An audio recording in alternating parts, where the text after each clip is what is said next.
All right, we have hit the top of the hour. Welcome everybody. My name is Katie Baichy. I work with the American Cancer Society Comprehensive Cancer Control team, and we are so glad that you are here today to join us with Dr. Bill Mayfield, who's going to begin presenting to us on increasing lung cancer screening in eligible adults. What do we know is working, and how can cancer coalitions come alongside their clinical partners in trying to increase that uptake? So we're just thrilled that you can be here today. I just wanted to let you know that currently everybody is on mute. You can feel free to type any questions you have for Dr. Mayfield into the chat box, and we will be addressing those at the end of the call. So rest assured that even if your question goes down in the chat box, we are keeping track of it and we'll make sure that it's addressed. And just so you also know, the webinar is being recorded so that we can share it with those of us who weren't able to make it today. And we're also going to archive the chat room. So just a little bit of housekeeping. If you're wondering who is hosting this call within ACS, we are the Comprehensive Cancer Control team, and we have been working with CDC for over 20 years to help them provide training and technical assistance to folks like you out on the front lines in cancer coalitions across the country. So it's likely that you're either a member of a coalition or were forwarded an invite for this from one of your state or tribe or territorial cancer coalitions, and we're glad that you can be here and learn how to work together. A quick disclaimer, we are funded through CDC, and what we say here is, however, of our own design. So we are very thankful for their funding. I wanted to address, before we get started, the elephant that is in the room.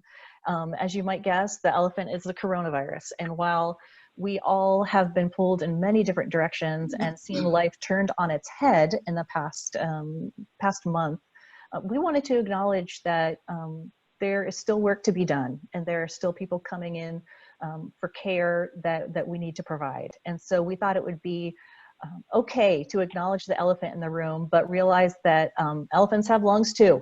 And there's tremendous momentum across the country in lung cancer screening, and that momentum is going to return with a vengeance when things calm down a little with the coronavirus. So we're excited to take a little break from reality, as you might say, and work together on lung cancer screening for this hour.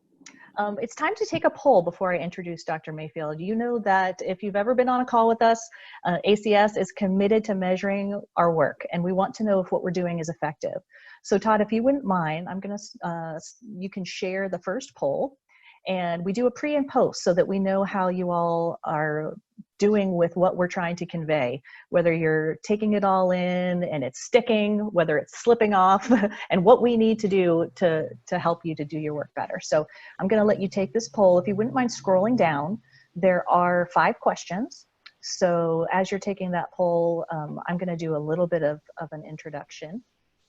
But again, I want to say thank you to those of you that are on the front lines, our clinical partners, which includes Dr. Mayfield and Vicki, who are going to be on the call in a second, and lead you. They are literally dealing with the coronavirus face-to-face every day, all day, long days. And we are very thankful for those of you that are on the front lines and giving care to people who are in deep need. So Todd, how are we doing on the poll? It is up. Okay. So what I'm going to do is, while the poll is up, I'm going to introduce our speaker. We're so glad to have Dr. Mayfield with us today. I met Dr. Mayfield at a National Lung Cancer Roundtable a few years ago and realized that he's one of the good ones. And I say that meaning he's a doctor with a big heart who is able to convey his message in an easy to understand way to a broad audience, which is why he came to mind for our purposes here today.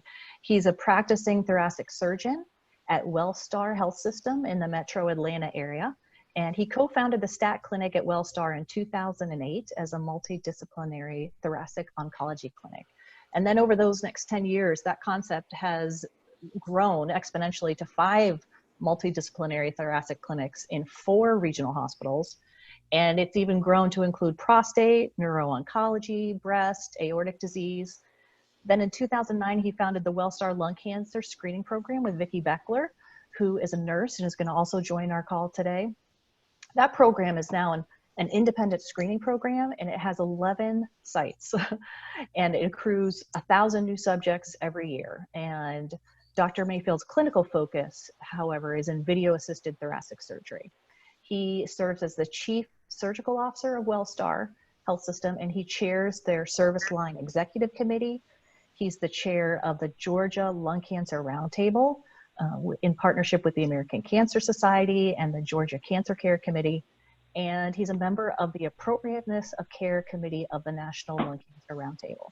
He's a clinical professor of surgery at the Medical College of Georgia, and we're thrilled to have him with us today. So Dr. Mayfield, I'm going to stop sharing my screen. You can go ahead and share yours and put your presentation into speaker view.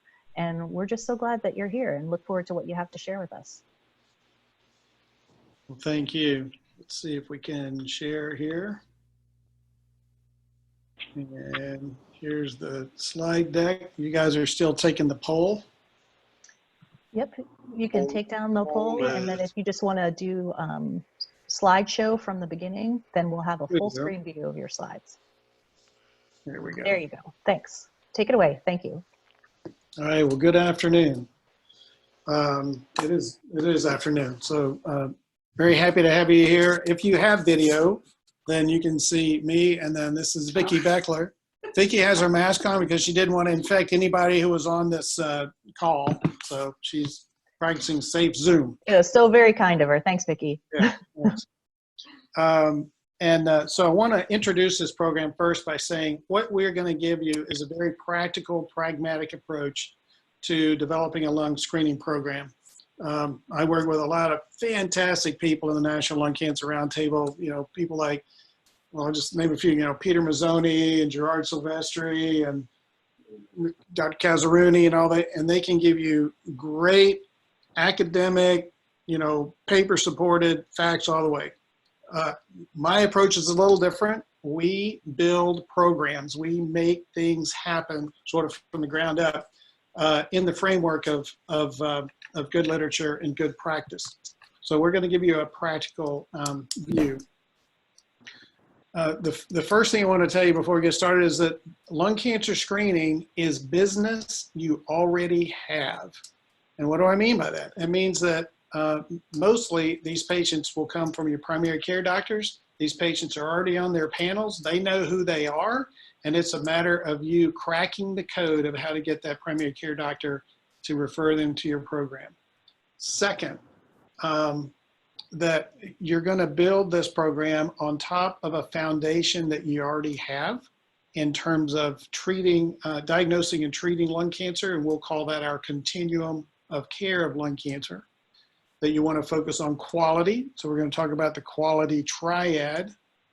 And then if the three most important things on building a successful program are navigation, navigation, and navigation. So the talk is over and we're done. So we'll go ahead and get started. Next slide. I also want to tell you that I do serve as the vice chair of the Scientific Advisory Board of the Go-To Lung Cancer Foundation, and I've been working with the Lung Cancer Alliance for 15 years, and they're a fantastic organization, and you will also get a lot of references that you need from them. So again, we're going to talk about the continuum of care in lung cancer, which is the foundation upon which you'll build a program. What is lung cancer screening? Because there seems to be some confusion about that, so we're just going to bring that front and center. What the quality triad is, as defined by the Georgia Lung Cancer Roundtable, the power of navigation, the power of multidisciplinary care, and how it really distinguishes your program. And finally, you know, what's the secret sauce on growing a program? Now, I am seeing, there's an X up there if you can. Let me see, I'm seeing the poll, and I'm not able to close it. All right. Click submit, see if that just gets there, or just click something. Stop. Maybe stop sharing the poll. There you go. Nope. That's okay. We didn't see the poll, doctor, so if you feel comfortable. The poll is on top of my screen. All right. Oh, okay. All right. Can you see my screen? Not yet. Oh, really? I think Well, we were seeing it before, and then it went away. Back to meeting and share there screen you go. and share. There we go. Are you seeing it now? There we go. Yep, Yeah. we All got right, it. great. Okay, so here's the way that we envision lung cancer care at WellStar. there are three fundamental components. There's outreach, which is before the patient ever gets in to see us. Multidisciplinary care, which is our definition of the care of lung cancer, and then survivorship. So three distinct buckets. On the outreach side, there's really three components: lung screening, community education, and smoking cessation. So where you want to be out in the community is doing those three things. Once the patient is in your organization, then we use navigation, a synchronous multidisciplinary care clinic, and we have all specialties simultaneously present in our clinics. And then as the patient goes through their journey and they've been treated for their lung cancer, then we put them into survivorship, which includes surveillance and health maintenance. We're really going to focus on the first two components of this. All right, so what is lung screening and what is it not? If we're going to build the lung cancer screening as we're going to order a CT scan of your chest, then you're not going to be able to successfully build a program. A simple CT order is just a full dose CT scan of the chest. It's a one-time order. The results are managed by a single person who ordered the test, and a typical CT scan of the chest is done for a short-term outlook for a diagnosis. They come in with a pneumonia, they come in with a lung mass, they come in with broken ribs. It's a simple CT. Lung screening is an inverse of that. It's a series of low-dose CTs that create a movie of the lungs over time. It requires a long-term commitment by the patient. It's not a one-off. It's not just a CT scan of the chest.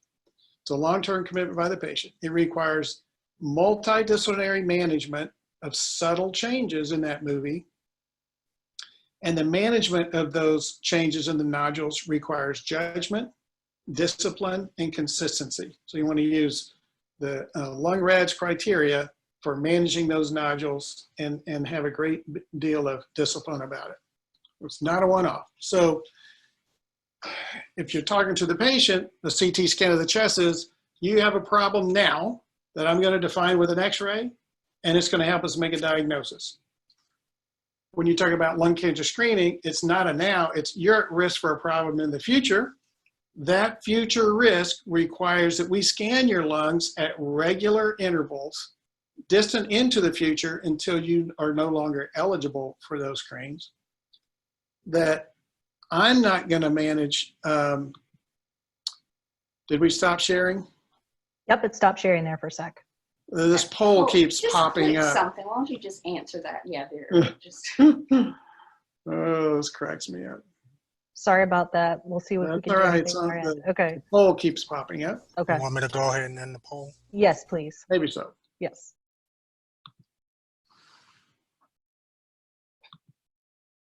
We're back. We can see you. You can? Yep. All right. There Okay. we go. And that this is not an individual that manages a one CT scan, but a team that manages the subtle changes in that movie over time. And that the patient is all in for this period of time and the institution is all in. So if lung screening is perceived by your primary care doctors or your team as, well, just order a CT scan of the chest and that's it, that's not ever going to grow into a sizable program. If you build market to your primary care doctors and to your teams that this is a long-term commitment, then you can grow something. We also want to screen gently. So the Georgia Lung Cancer Roundtable struggled with trying to create a definition of safe lung cancer screening, and we really finally settled on this definition, and we presented it at poster session at the National Lung Cancer Roundtable. But we've defined it as the quality triad of lung screening. First, that it's built around navigation.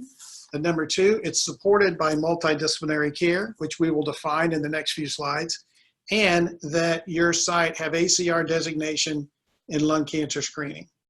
And the ACR designation requires several things. It requires low dose technique, training your technician, calibrating your scanners. It requires reporting to the ACR registry for lung screening. So it does a lot of things for you, but if you can do those three things, then you'll have a a very strong, safe program.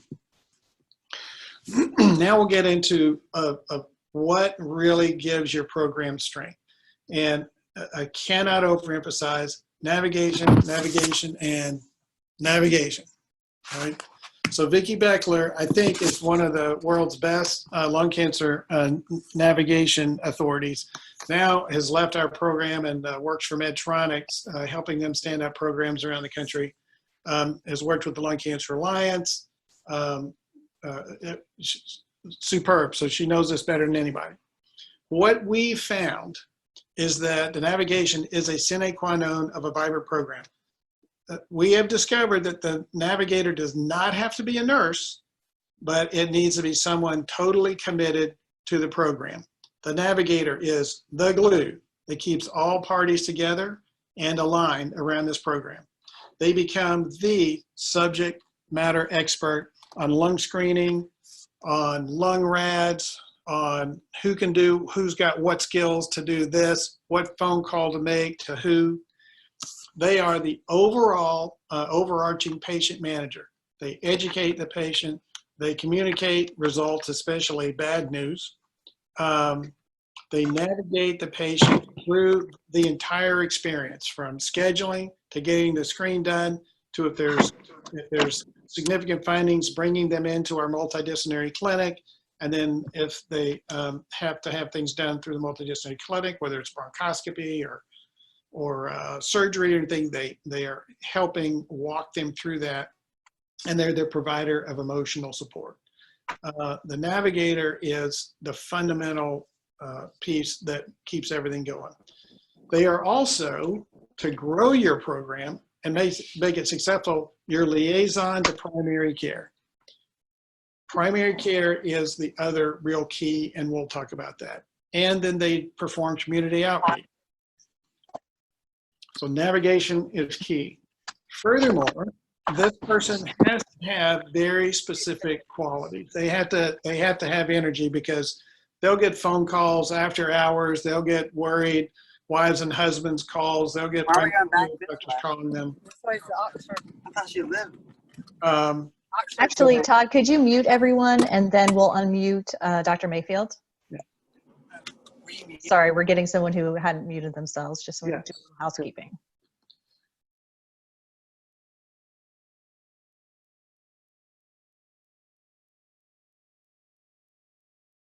Can you hear me now? Yes, we can hear you. Go ahead. Okay, great. This person has to be a self-starter. They have to be confident about the decisions that they make. They are helping patients make decisions about caring for lung cancer. They have to be a good communicator. They have to be able to put teams together. So when you first start a lung cancer screening program, you're going to have meetings with registration, with the finance department, with radiology, with scheduling, with the doctors, with the clinic folks. So they have to be able to manage those folks, manage communication, bring them together, on a team, and create the program from the ground up. You have to be compassionate to work in lung cancer day in and day out. And not only do they have to have the big picture, but they have to be very keen to the details. And when I say that, the details are, well, now that 4.5 millimeter nodule was just 1.5 millimeters last year. Let me go back and look at that. So it's the 1 millimeter details to the big picture. These people are rare and valuable. Now let's talk about multidisciplinary care. So this is the second component. You got navigation, then you got multidisciplinary care. Multidisciplinary care is not a tumor board. We'll talk about that. So you can have either a virtual team, multidisciplinary care, or a synchronous team. So in a virtual team, which is kind of your tumor board, the navigator manages positive results by phone, by text or email, with various team members calling out to the pulmonologist, and then the thoracic surgeon, maybe the oncologist. The patient will be directed to, well, you're going to go see the pulmonologist this week, and then next week, if you don't have a test, you might see the thoracic surgeon, And then before you have surgery, you're going to go see the oncologist. So it takes a couple of months to get that patient to these various visits. And unfortunately, as the patient goes to these different doctors, the plan actually frequently changes over time. In a synchronous multidisciplinary team, which is the model that we've been using here for 14 or 15 years, the navigator and the patient meet with all the multidisciplinary team members together. So it's not a tumor board on Monday mornings and then everybody sees the patient individually. The patient is the tumor board. So the patient is there, all the members are there, and all the members of that team look at all the studies together. They look at the pulmonary function test together. They look at the CTs and the PET scans. They go and examine the patient together. There's one plan that's developed. There's one message to the patient. Instead of 4 different visits over 6 weeks, it's one visit over a few hours. So it's a reduced number of office visits. It's a reduced time to diagnosis. It's reduction in redundant tests and reduced costs. So we have what I call a 7-day cycle time. Patient comes in to our, we call it the STAC clinic, to the STAC clinic on Wednesday afternoon. We all see the patient who has, for example, a 3-centimeter mass in the right upper lobe and a large 4R lymph node and an 11R lymph node. In 7 days, we will have a bronchoscopy, EBUS, and pathologic diagnosis. We'll have a CT scan, a PET scan, and an MRI of the brain. They come back to see us the next Wednesday. The entire team looks at that information. We now have the patient's diagnosis and we have staging. The next 7 days, the patient is either pre-op and gets ready to go to surgery, or the patient, if they need it, gets support and starts chemotherapy and or radiation therapy. But it's a 14-day cycle time that's highly disciplined, and our nurse navigator from the screening program and the navigator in the STAC clinic manage that process. But we feel very strongly that it reduces the time to diagnosis, reduces the time to treatment, reduces redundant testing, and reduces costs, and is better care. We all hold each other accountable. So in a virtual team over here, we have our nurse navigator who's calling out to this doctor who's busy doing something, and this doctor who's busy doing something, and this doctor who's busy doing something, and the pulmonologist says, well, yeah, I think maybe we need to do a bronchoscopy. Thoracic surgeon says, well, you know, they don't need a sage mediastinum, I'll do that at surgery. The oncologist says, well, I want an MRI and I want this and that, and I'm not treating them until one of them does whatever they're doing.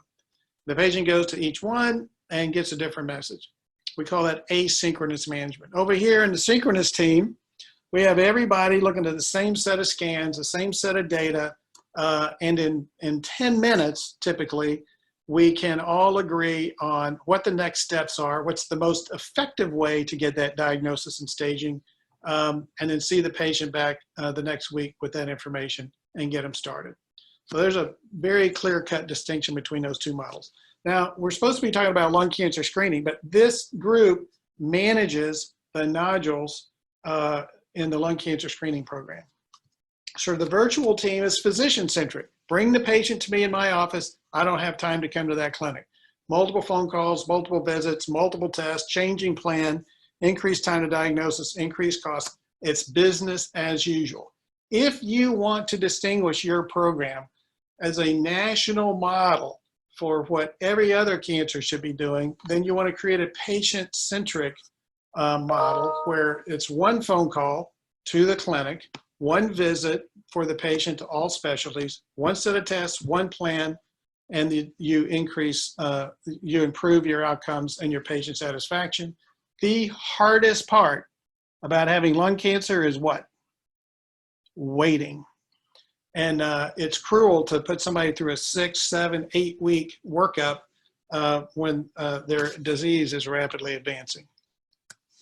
Now, we're going to talk specifically about lung cancer screening, the primary drivers of lung screening volumes, and who's responsible for it. Well, it's the navigator. So we're going to talk about the 3 keys: engagement, education, and management. So this first slide is about how navigators engage their constituents and how they do it. So navigation over here on the left-hand side, they educate, they manage, and they build relationships. So the education occurs to the primary care doctors about lung cancer screening and what our program can do for them, to the patients, what lung cancer screening is and what we do for them, and the community. So there's community outreach that occurs with churches and meetings and health fairs and things like that. So Vicki did a ton of that. In management, the navigator manages the patient for primary care. They manage the patients through their experience, and they manage the patient through the multidisciplinary process. And all of this is based on relationship building. You can develop great relationships with your primary care docs, great relationships with your community and patients. It will grow organically. What does primary care engagement look like? One call does it all. All right, Vicki goes to those practices, says, you know, 1 out of 40 of the patients we screen has a lung cancer. 1 out of 40. So that means if you have 6,000 patients in your panel and 60 or 70% of them are smoking, at this moment, you have at least a dozen, 2 dozen patients in your practice that have an undiagnosed lung cancer, and you don't know it.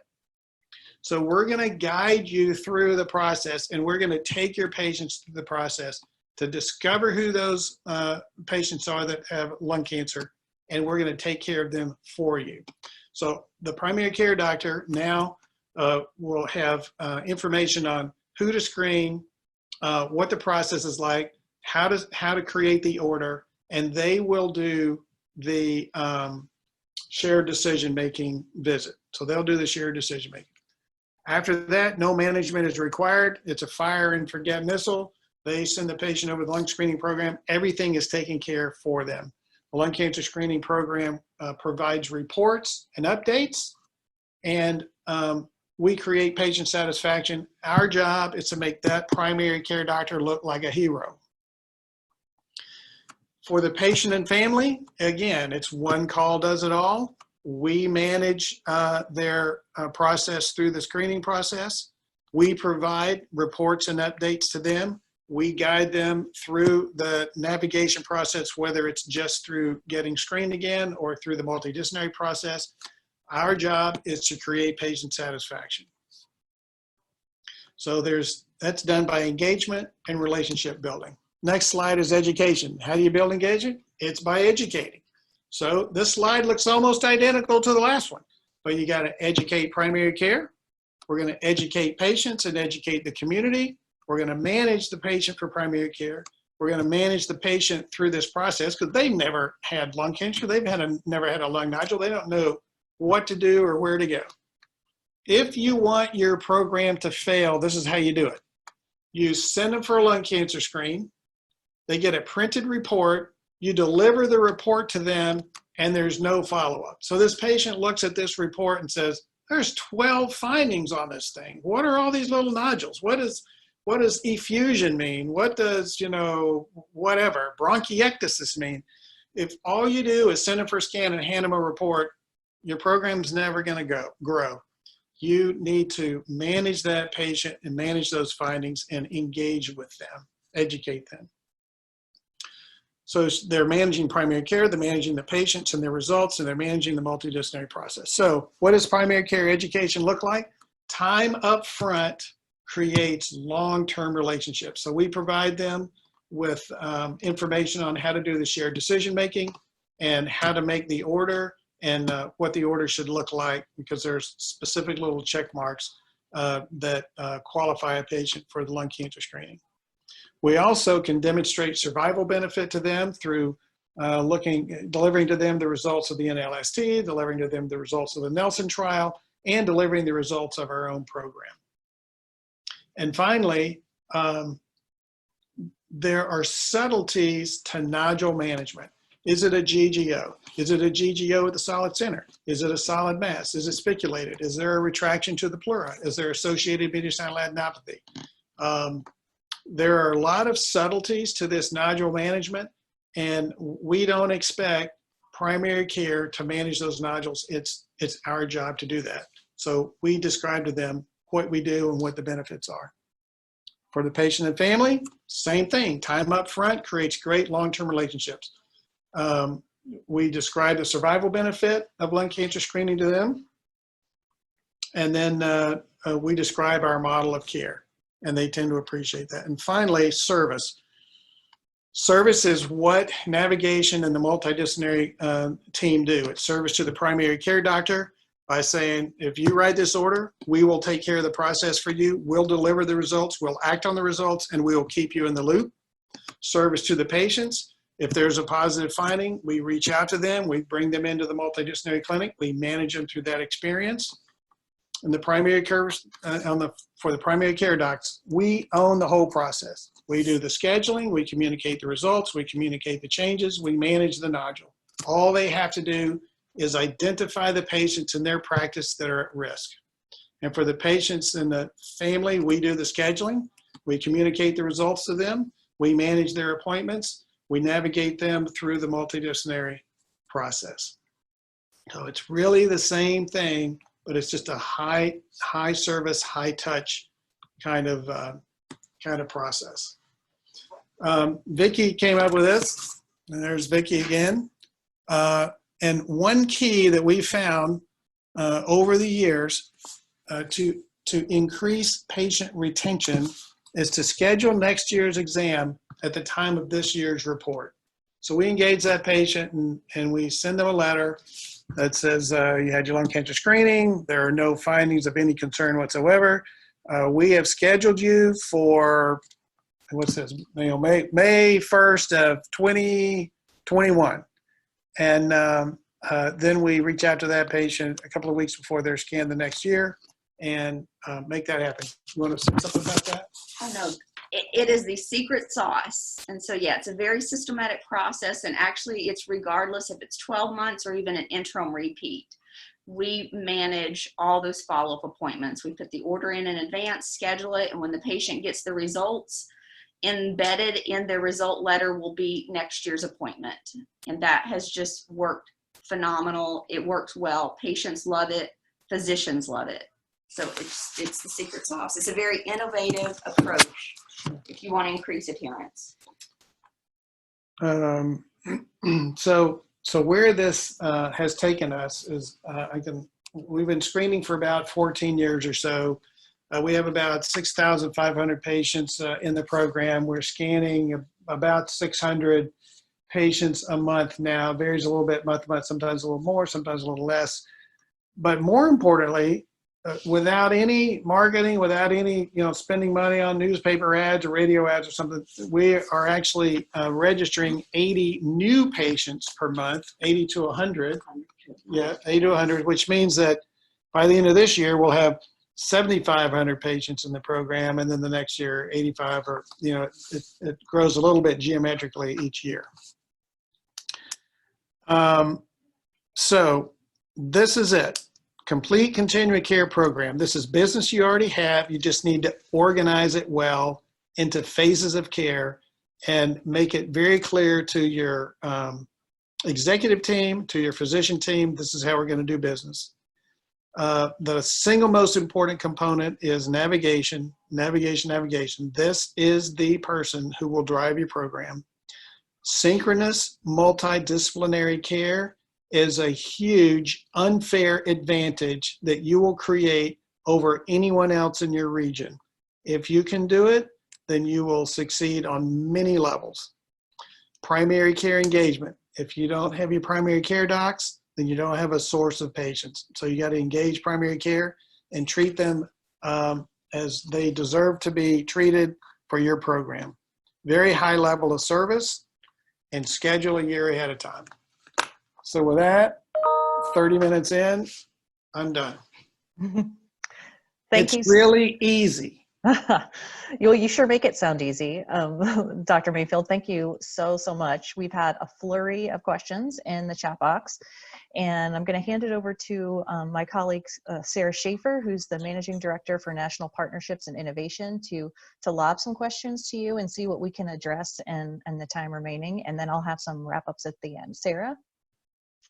Hey, thanks, Dr. Mayfield. Your presentation was awesome. And we have a number of interesting questions for you. So I'm going to start at the top. The first question that came in from Zach Smith, and a couple of other people liked this question. So I think this is of interest to more than just Zach. If all the members of the team see the patient together in your multidisciplinary care model, who gets paid? And from his experience, it's a difficult model to work unless all the MDs and providers are on salary. So could you comment on that, please?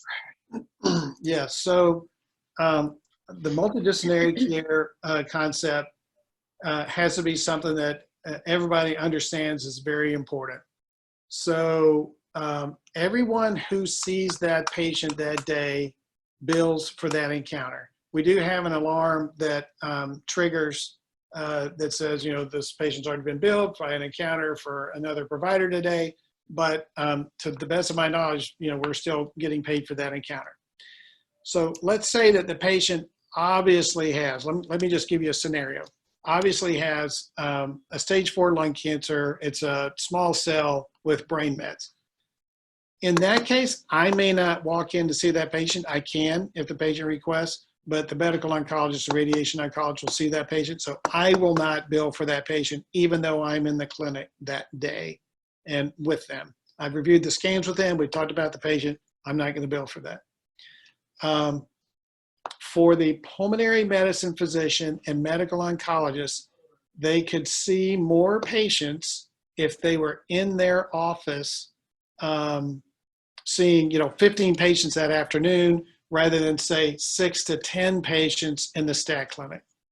That having been said, through this process, we went from worst to first, if you want to call that. When I started here 18 years ago, we did about 175 thoracic surgery cases. We did 1,300 last year. And we built it on the back of good service and navigation. So there's no other entity in town. Atlanta's a pretty big town. We have some pretty big competition. So we've gone from, you know, I call it worst to first over the last 18 years, 15 to 18 years, based on multidisciplinary care and navigation. Each time you're in the clinic, you might see a few less than you would see in your office. But in the big picture of things, over that year, you will become much more competitive than your competition, if you want to call it competition, than your colleagues. Great, thank you for that. I'll have another question. If you would elaborate on what community education entails. What does community education entail? Oh, great. So that could encompass a variety of things, looking for opportunities for outreach to educate. So it could be potentially community health fairs. It could be going to large employers. It could be, you know, whatever opportunity is there to really educate and leverage the opportunity to inform people about lung cancer screening and get those patients. You know, we talk about what responsible care looks like, what responsible lung cancer screening looks like. Sure. There's other things. I've been to Washington, D.C. and met with our representatives and senators with the Lung Cancer Alliance. I've given talks to the Georgia Society of Primary Care. I've done podcasts for the Medical Association of Georgia. I've gone and given talks to church groups. So it's on multiple levels, and it can be the docs and the navigator. But take every opportunity.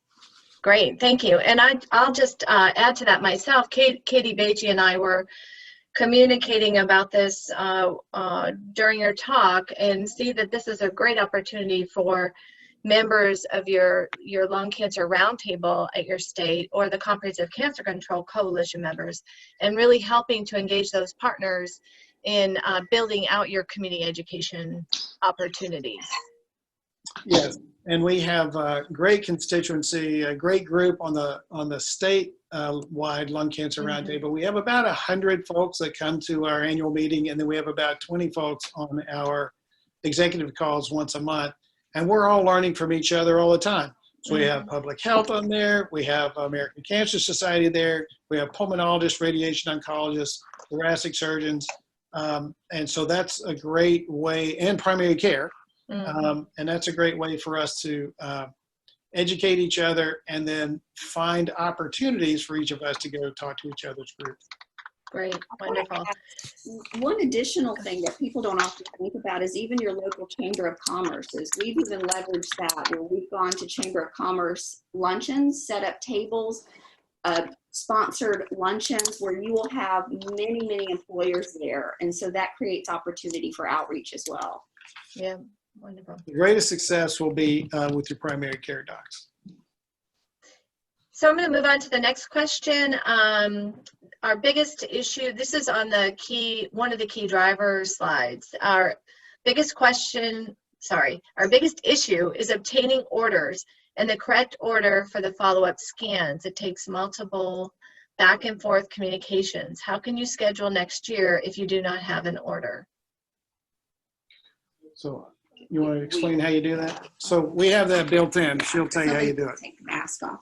So one of the things that we structured here is the navigator or the review team has the autonomy. It's part of our protocols, part of our practice. So they've been given the autonomy to put those orders in advance. We have a dedicated order set that only the lung screening program owns. So PCP out there cannot order that interim lung cancer screening. So it's very controlled because we own that order process. So the nurse navigator or the review team would put that follow-up order in. It goes to one of our it goes actually to Dr. Mayfield or one of the review physicians that's part of the lung screening program to be signed. So it's a very simplified process.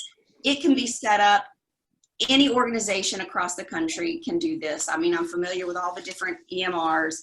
It's just a matter of how you build out your program. And so for those that don't even have a multidisciplinary care program, what they could do is give the nurse navigator the autonomy to put that order in advance, even if he or she could send it to the ordering physician, if that is their model, in advance with a note, here's your results. Thank you for referring the patient. We're going to accommodate the patient for their next year's screening. If you don't mind, go ahead and sign this and we'll take care of getting the patient scheduled. So there are ways of accomplishing that. Great. So I sign several hundred CT orders a month, and those are generated by the lung cancer navigators, and so I'm the signing physician for those orders. Great. I'm going to combine a couple of questions here, and you may want to swing that computer over to Vicki for a couple of these. About how many patients can one navigator be responsible for, and how do navigators get paid? Oh, she works for free. I wouldn't. You work for, what would you work for? Chocolate chip cookies or something? I doubt that. Yeah. Let's see. So how many patients can you navigate? You know, that's a great question. It really depends on each particular center structure. Here at WellStar, I think what we've set aside, well, I want to say probably 200 a month per navigator, maybe. But now that is if that navigator is doing everything for that patient. But if the volume here is such where they actually have 2 dedicated navigators, and anything that's a lung grads 1, 2, or 3, those are all managed by not a navigator. They've got a couple of administrative team members that do direct sends, so they take care of those. But anything that's a lung grads 4A, 4B, or 4X gets handed off to the navigator. There's no way they could do clinical management of 200 patients per navigator because it involves a lot of work. So I would think realistically, probably 35 to 40 active patients that they're navigating a month if they were actually moving them through that whole workup process. Great, thank you. How does your outreach differ for diverse populations and housing insecure, non-native speaking, English speaking populations? Yeah, so we actually have looked at that. We first thing we've done is we've diversified our screening sites. So rather than just having one site in one place, we have 11 different sites across 16 different sites now across our health system, where we've set up the scanners and set up the protocols and can get those results, things like that. So we try to be in every community that we can be in.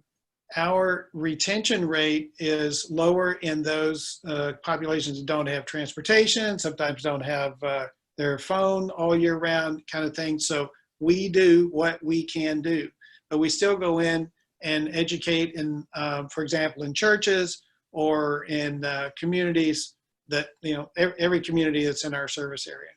Mm-hmm. So that, yes, there are challenges. We do have, I don't know if we have shared decision-making materials in Spanish. I'm not sure about that.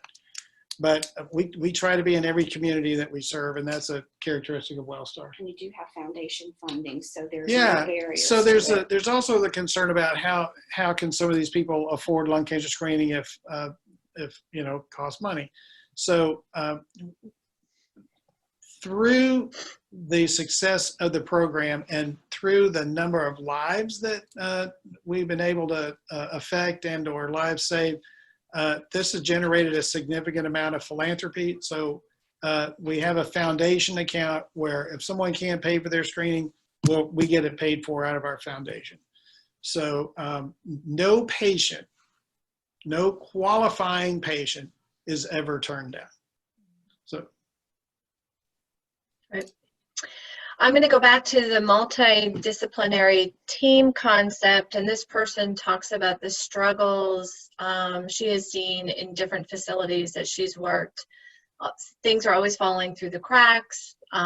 People don't know what to do. The multidisciplinary team staffing is not consistent. So what are some of the approaches that you take to keep consistency of practice understood across the board?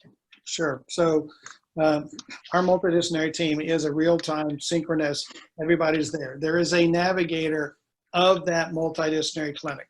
So we have two separate navigation pathways. We have the screening side, which you saw was on the outreach side, and then we have a navigator for the multidisciplinary clinic. So we have a navigator for lung cancer, we have a navigator for brain cancers, we have a navigator for prostate cancer, we have a navigator for breast cancer. So that navigator manages all the information and patient flow, testing, results for all the patients that come through the STAC clinic. So we'll see an average of about, in each one of the clinics, 12 to sometimes 22 per week, per afternoon. So at Kennestone, we have 2 of those a week, so it'll be about 40 patients. So it's not up to the individual physicians to manage all that information. We'll see the patient, we order the test, we all agree on what those tests are going to be. The navigator or the staff person there puts those orders in and then is tracking those results as they come through. We'll bring the patient back the next Wednesday. All the tests are back. If it's Wednesday morning and there's a patient that has not been able to get in to get their CT scan, or they haven't been able to get in to get their PFTs, that navigator knows that and actually will bring that patient in at 11 to go over to the pulmonary office to get those PFTs, or go over to the CT scanner to get that CT. And that information shows up, on time when that patient's there at 1 o'clock. Right. So the management of all that information is the navigator. Things should not fall through the cracks. And on the side, we've got a systematic process for managing. So yeah, so Vicki's telling me that on the screening side, she has a very strong system for managing information, managing the different lung RADs nodules. Great.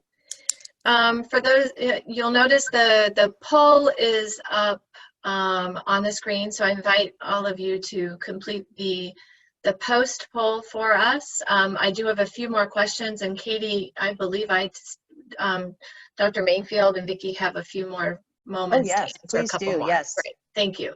So there's a few questions about what tracking software are you using for your patients? So for the last 15 years, we've used an Excel spreadsheet. Nothing fancy.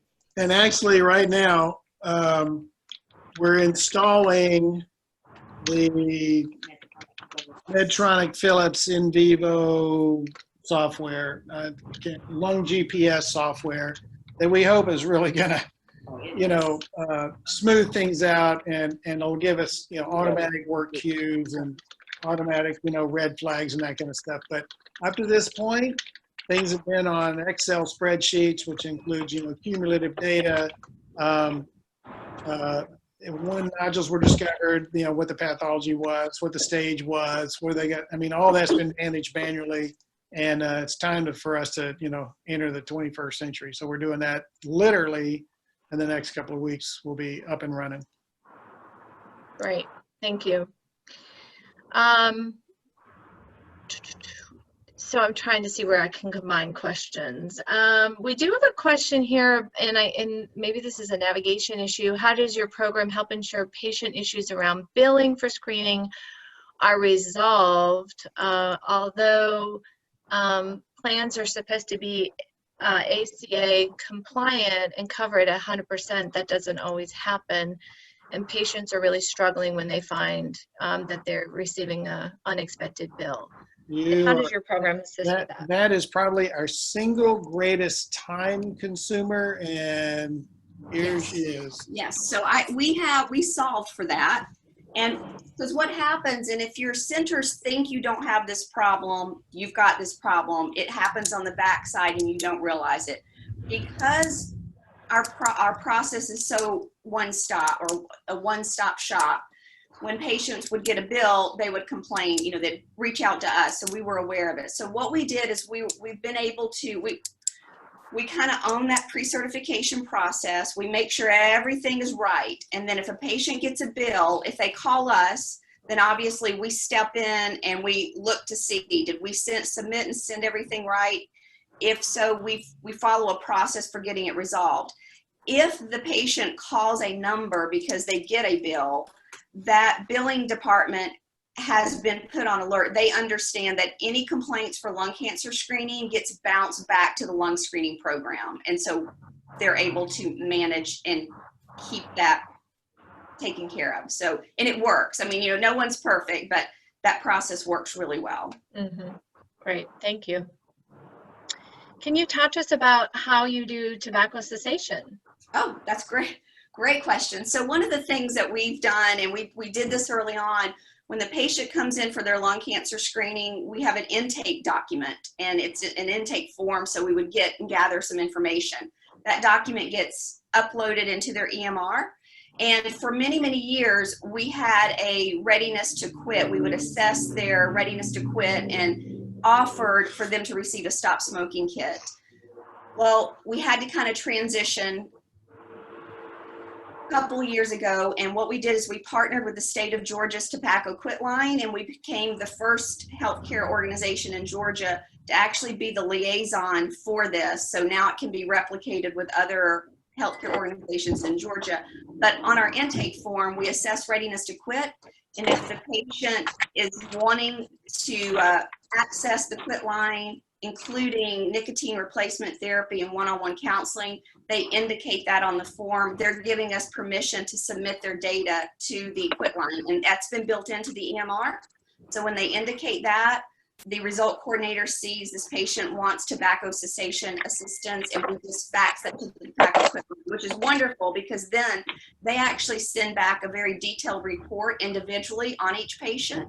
And then they send a monthly cumulative report on all the patients that they're working with. So it works really well. Great, thank you. Thank you for sharing that. And I have a question about significant incidental findings. What do you do with those? Yeah, it's a great question. So What we do, our philosophy is when it comes to anything in nodule management, that's all owned through the screening program. Any ancillary significant findings, it depends on how significant it is. But if, let's say, there's nothing worrisome in the lungs, but we see a pancreatic mass, the navigator, that would be a handoff to the navigator. The navigator's going to send that information typically to the PCP and say, hey, I want to just kind of let you know. And then there will be a call to the patient that says, want to let you know, lungs are fine, nothing there, but there is a little finding in your pancreas. Do want you to follow up with Dr. Whichever your physician.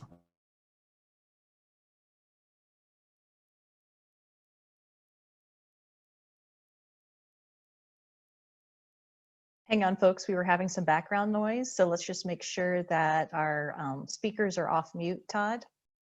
And while Todd's doing that, let us know when you can hear Dr. Mayfield.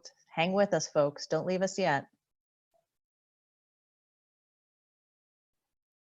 Well, while they're doing that, until we come back, I'm going to just keep on going, keep on trying. Okay, Yeah. here he's Right. on Are you mute back? now. Okay. So All when right, I go see ahead. these ancillary findings, they'll fall into several categories, like you said. So if it's an aortic aneurysm, I'll directly call the vascular surgeon and the primary care doc.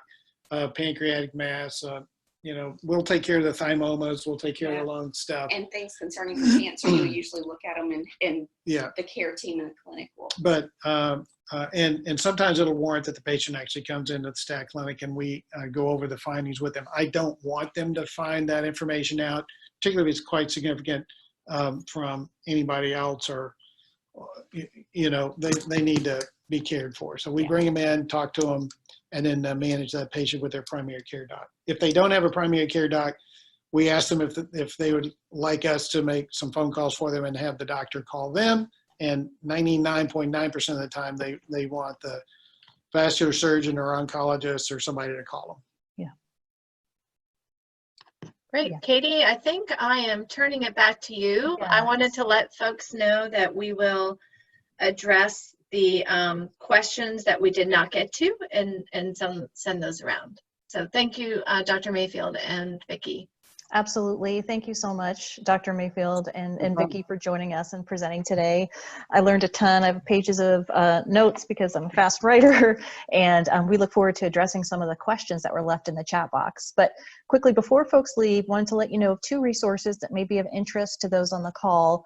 I mentioned, if you were with us on the first lung cancer webinar in the series, that the Lung Cancer Atlas is something that the Lung Cancer Roundtable and the American Cancer Society put together. It's a tremendous wealth of data, more data than you can take in one sitting. So you'll want to go back and check out what's happening in your state. I have the address up here. If you miss it, please feel free to email me, and I'll also send it in a follow-up email. It's a great way to find out what's happening with data on the local level in your state. And also the Center for Disease Control has a PDF called Lung Cancer Screening Programs, and it has some ideas in there about how to increase awareness about lung cancer screening through your coalition work. So I'd encourage you to go to the CDC website for the National Comprehensive Cancer Control Program. Again, we'll send out a link to that. I also wanted to let you know that this is the second in a series of our lung cancer screening through the Comprehensive Cancer Control team here at ACS, partnering with the National Lung Cancer Roundtable State Initiatives Task Group. And there's one more left in this series coming up on June 3rd. Dr. Fadi is going to talk to us about integrating tobacco cessation into the lung cancer screening encounter. And if you've ever heard Dr. Fadi at one of the roundtables or in another webinar, she's inspiring, and I think we'll all learn something during that last one. So if you haven't registered, be on the lookout for an opportunity to sign up again for June 3rd.